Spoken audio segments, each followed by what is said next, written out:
study. Okay.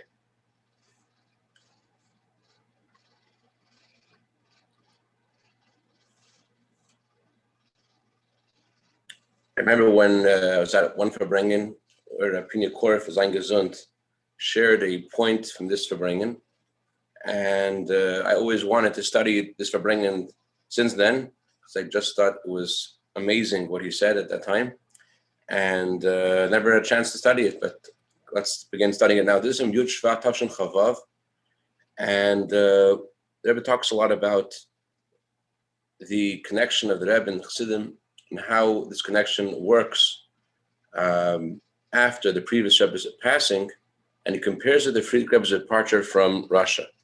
Let's go. Duber kvar kam pam is divrei chatmuchan mor bali lula shmevi bech mamorim es pirsha bal shamte bloshna mishna nefroimen adam medayte shlei medayte. The previous Rebbe shared a teaching of Baal Shem Tov on a passage in the Talmud in Pirkei Avos. The passage reads, a person is given retribution with his consent and without his consent. What does that mean? With his consent, without his consent. He's paid back. Doesn't just mean retribution, it means he's paid back with his consent and without his consent. Bagdama, Kimish Dubur Edis Atam Kunimadne Yisrael, Shekoim Banal Makim, Ban Atam Shamakechem, Ragamim Mishur Yitzel Hanashesam Ein Afshar Shati Alei Shita Aleim. Since we're talking about the Jewish people who are called Adam, they're called man, they're called children of Hashem. As the pasuk says, you are called God's children, you are sons to God. So if someone wants to punish them, it's impossible that they could have any jurisdiction over them.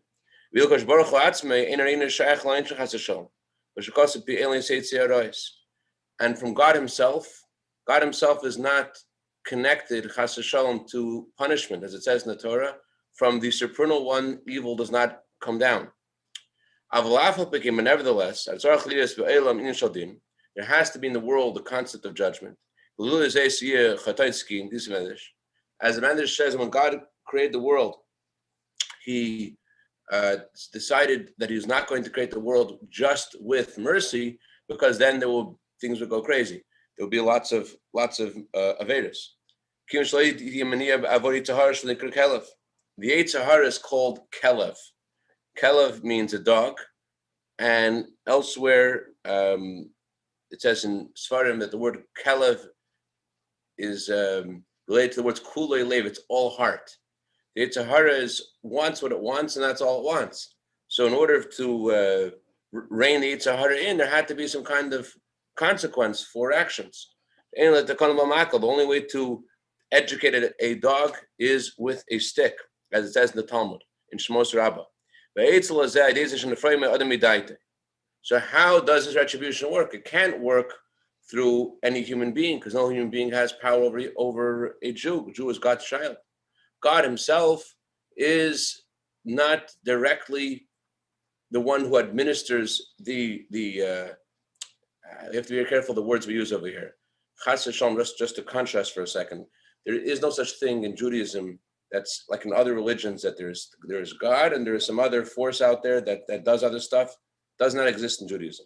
Anything that happens in the world is because of divine providence. At the same time, the previous Rebbe is addressing that that when it says in the Torah, that from God Himself no evil comes down, it means that the Eibishter Himself it does this through a channel. He does this through, as we learned in the previous Maimer about the spheres and the way that God's energy flows to the world, there is a channel through which God administers punishment. So what is that channel? It can't go through human beings, because no human being can have a power over God's child. So how does it work? So the Medrash says, that the Pirkei Avos says, a person is given retribution with his consent. How is a consent given? Who would give consent to getting retribution? They asked the guy, and they say, not a honest, innocent question. Hey, if somebody would do A, B, and C, what should happen to him? And he says, that guy did that, well, his reward should be A, B, and C, or the opposite.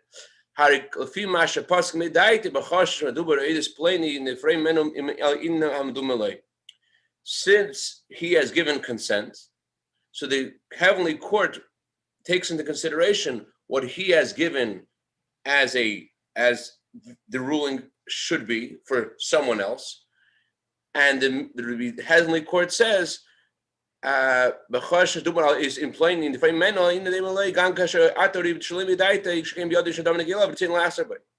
even though he has no knowledge at all that he did the same thing, and therefore he does not want this to happen to him, but he wants to actually retract. Oh no, I never.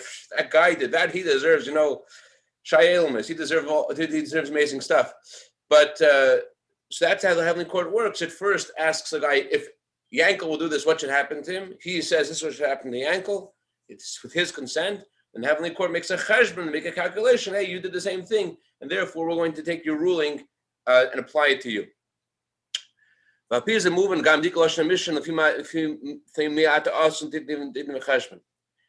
will also help us understand the language of the Mishnah in Pirkei Avos, also in Mishnah Aleph, in the same chapter, chapter 3.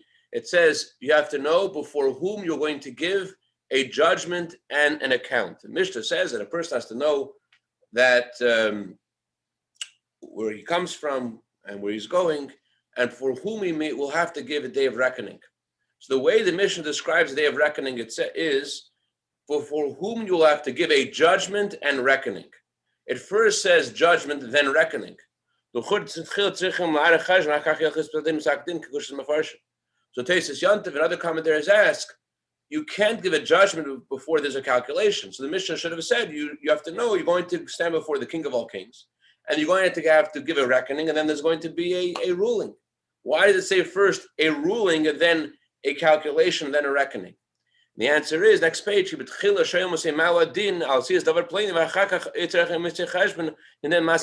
the way it works in Heavenly Court is they first ask you, what should the ruling be?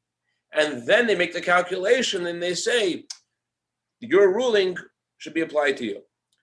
I just want to point out that Rebbe Marash says that this doesn't only work in the Heavenly Court, this also works today as well. This works in the way we speak about other people. When a Jew says that another Jew deserves brachas, that opens brachas for that person. And Chas Hashem, the opposite. When a Yid says, this guy did such a wonderful thing, God should just bless him. The Eibusher listens to that. And the Eibusher makes a cheshbon. He says the ruling given about that person should be applied to you. But it's not just something in the heavenly court and after 120 years. It's something that is happens all the time and the way we speak. That's why it's so important what we say and has a direct impact to our lives. Okay, Ois base. So what is it relevant to Yud Shvat? Why is there mentioning this? Before we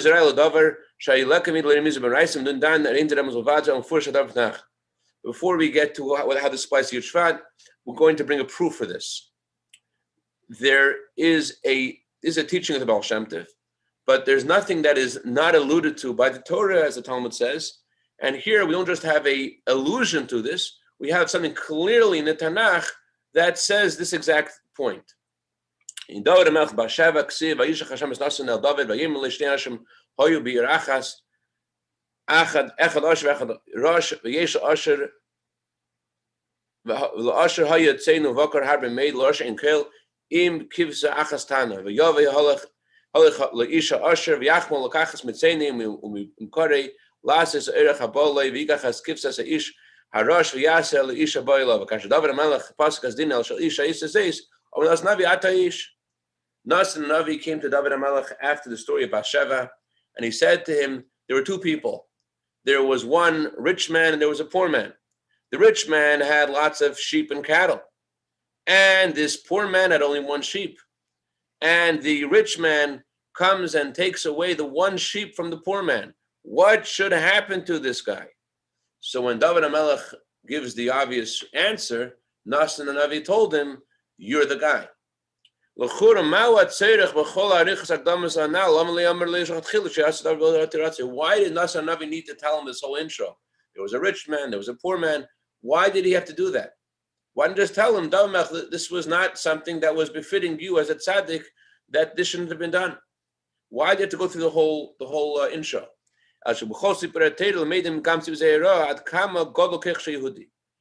this story, as every story in the Torah, is a message for us. And the message is how powerful a Jew is. I feel Mishleka the boy, even a Jew is not doing the right thing, as in this story. In the heavenly court, as Baal Shem Tov says, that doesn't matter what the guy did, doesn't matter who the guy is. The heavenly court has no jurisdiction over him until he says a ruling about himself. So that tells us how powerful a Jew is. Only after David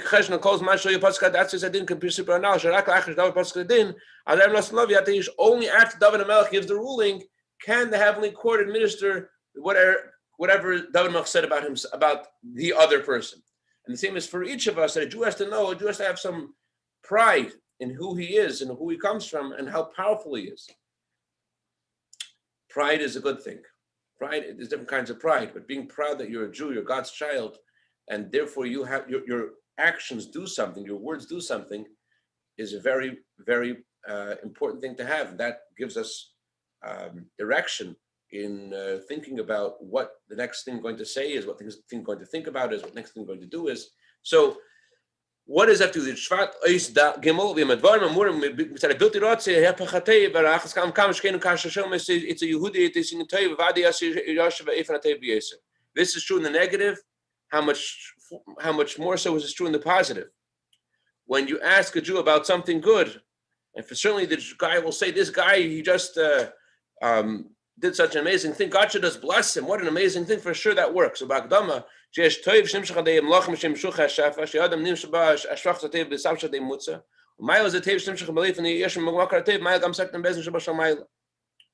there are different kinds of channels through which God sends sustenance to the world. There are angels, and God's sustenance sometimes goes down through angels.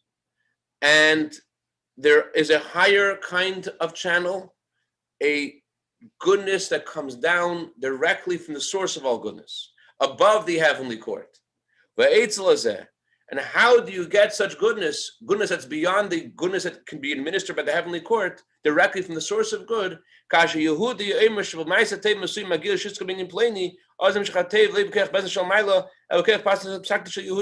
If you say, Yankel did such a great thing, God should bless Yankel, so then it's beyond the heavenly court, it's beyond the angels. It's now something that comes from a Jew.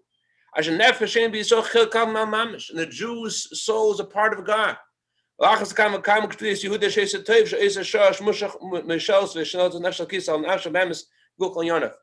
much more so if we're talking about a Jew does something good, at that moment when he's doing something good, his godly soul is dominating his animal soul and his body, and he's more neshama at this moment than anything else. So certainly when a Jew does something good, certainly there is a Jew says that someone deserves good. For certainly there is when you say about someone else, again, let's use opportunity over here and give an example which will bring brachas down. Let's talk about Dan Dorn and Joel Davidson, who Baruch Hashem did something amazing and brought our shul such beauty with their efforts in this renovation. They should bench them. They should mention all their heart's desires for good. We should dance at Yel's Chasna, and the Rabdan should have Kol Mashal Savave, L'chaim. Amen. And all of us sitting here, I know I was like, well, what about me? And all of us here come to Chassidus so early in the morning. God should bless us with all the goodness. We're praying for your Shvat. We should be kalim for all the Rebbe's brachas for all good. L'chaim, l'chaim, l'chaim. L'chaim. I got your attention over there. It says in the book of formation, there are three things that are good for the ear. The ear loves three things. It loves praise, it loves blessing, and it loves good news. So here we have all three together. We deserve brachas. We're sitting coming to learn Rebbe's Chassidus right before your Shvat. Okay. Regarding the next page, what is this? How is this relevant to your Shvat again? The Frierdiker Rebbe traveled out of Russia. The Frierdiker Rebbe said many times he's not leaving with his consent. He didn't want to leave. When he passed the border, he said, although there is a physical border, there's a physical separation, nevertheless you should not be affected by the physical border, and you should continue the connection as it was before. with all the details as things were before.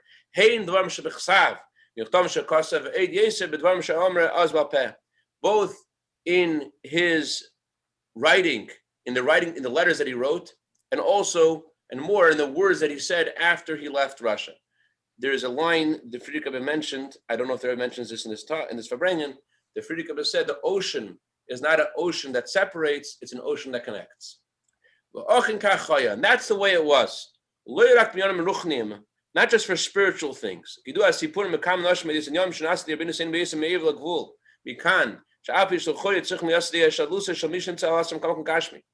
Not just for spiritual things in the heavenly worlds. There are many stories that Rebbe says. There were people that they said that the Friedrich Rebbe did things while he was outside of Russia, even though you would think you need somebody present to do whatever it was. The Friedrich Rebbe did whatever needed to be done in the various stories that you would need someone to be physically present to accomplish. Kolaima, this means even while his neshama was vested in a physical body, the body of a tzaddik takes up space, physical space. And even while his neshama was in a physical body, and it had a limitation of being in a physical body, he had the ability to give a psak din, to give a ruling, as we're discussing, the Jew has the ability to give a ruling that the physical space should not limit. And instead, he should be able to continue a connection with the Jews, with those Jews that he had a connection with his Jews. Before he left Russia. And not only did he continue the connection from his side, that he should continue sending them letters and them brachas and impact their lives in a very tangible way after he left Russia, but also the connection continued from them to him. They're not in his level. And by them, the physical space does mean something and does cause distance. And yet, the Friedrich Rebbe made a psak din, he paskin, that he's leaving against his will, and he doesn't want to leave, but still the space is not going to be separation, not from him to them, and not from them to him, and he accomplished that. He accomplished that in his departure from Russia did not affect this connection. Again, not only did it not affect his connection to those who were walking in his ways, but also in the other direction, from the side of those who wanted this connection, it was the same way. And not only was it the same way, but it was it was a greater connection, a greater power. Not only did the connection continue, but there was even on the contrary, not only did it not weaken, it was even stronger. You can look at this in Lubavitch Chassidim. I'm not a Lubavitch historian, but something which is glaringly obvious is the kind of Chassidim that were created by the Friedrich Rebbe's the departure from Russia, and within the Chabad Lubavitch movement, there emerged a new kind of Chassid as a result of this departure. The Chassidim who never grew up, they never saw the Rebbe, they never got. There were times the letters came, the times the letters didn't come, the Marim didn't come, and this caused a whole different kind of bond, a much deeper bond than ever existed before. There was a new kind of Chassid was born that the world never saw before, new kind of bond. And in a similar way, similar thing happened in our generation after Rebbe's heart attack. There is a new kind of chassid emerged, new kind of connection emerged between the Rebbe and Chassidim as a result of the Rebbe's heart attack, as a result of the Rebbe's illness. This separation caused a different kind of yearning. As the Rebbe said to Rebbe Groner, I think it was the very first night after the Rebbe's heart attack, a doctor came to administer an injection. And the Rebbe asked the doctor, what draws the blood? Is it the needle or is it the vacuum? And the doctor said it's the vacuum. And Rebbe asked Rebbe Groner to share with the Chassidim that it's the vacuum that draws the blood. It's the vacuum, it's the absence. The fact they cannot see or hear, that causes a different kind of blood, different kind of energy and attraction, and that different kind of chayis, different kind of love and bond that didn't exist before. It's a similar concept. Mittler Rebbe says, we say in our prayers every day, points for anyone who remembers where this prayer is. We say in our prayers every day, anybody? Help if I sing the Jeopardy song? This is in the paragraph, Mizmar Shir before Baruch Shamar.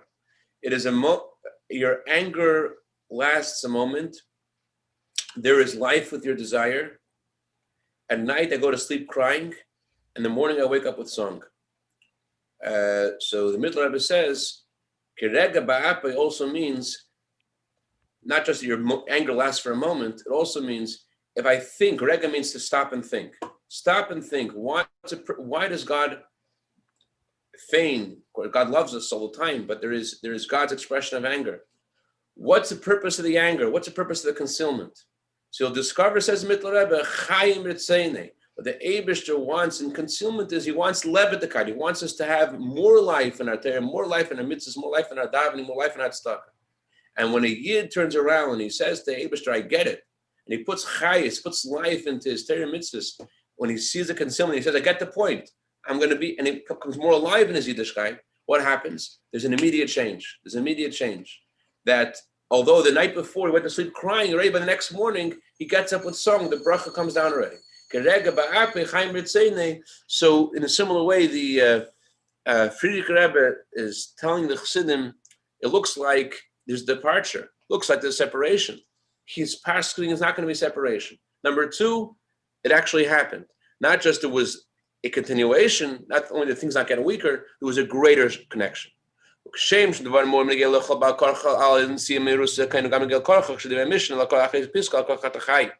And just like this is true regarding the Friedrich Rebbe's departure from Russia, which he said was against his will, so too is this true for the sentence in the Mishnah, which is written after the sentence before.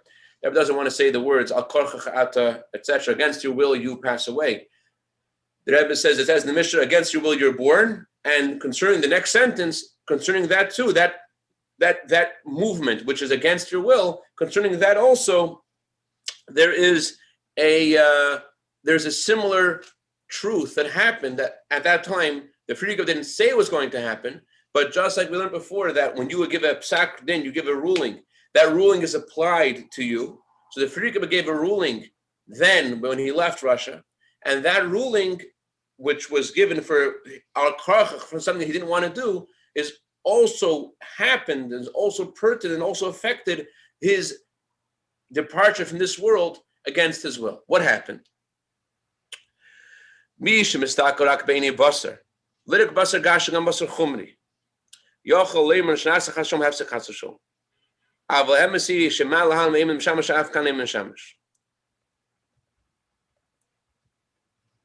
Someone who looks with flesh eyes, but Rebbe gives a derogatory adjective to flesh eyes. He uses the words basar chumri.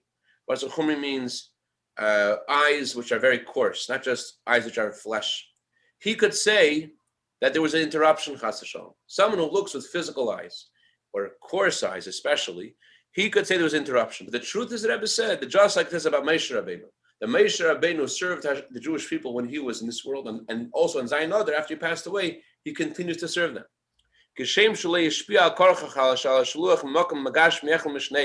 Just like there was no detraction of his connection to the Chassidim when he left against his will from one physical place to another physical place, so too can there be no interruption in this journey against his will when he gave the reason there can't be an interruption because he gave up psak din, he made a ruling about himself that the border is not an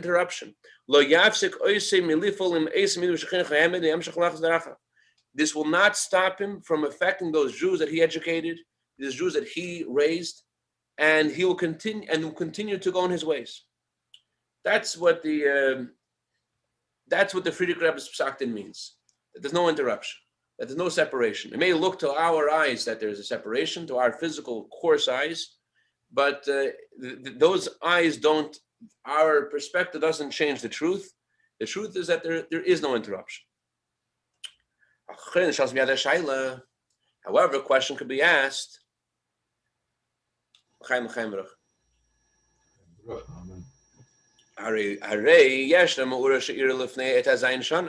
was an event that happened 16 years ago. They were saying the Sikha in 1966.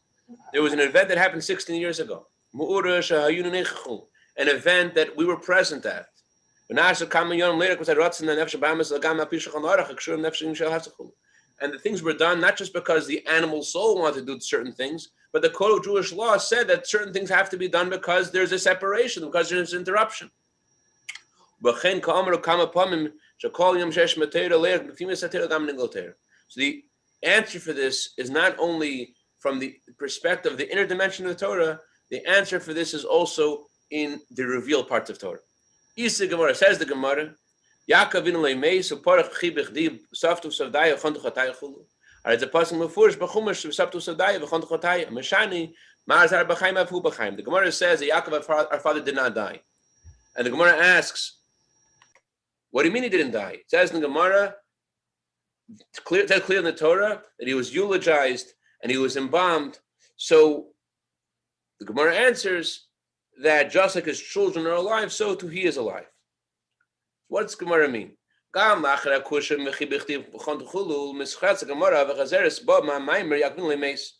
Gemara first says Yaakov doesn't die. Then the Gemara asks a question, 1 second, didn't he die? And the Gemara answers, as his children are alive, so too he is alive. So the Gemara is not retracting its original statement when it says Yaakov didn't die. The Gemara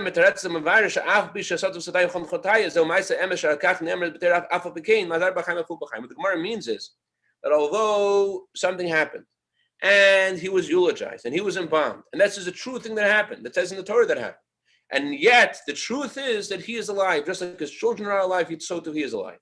As long as his children are alive,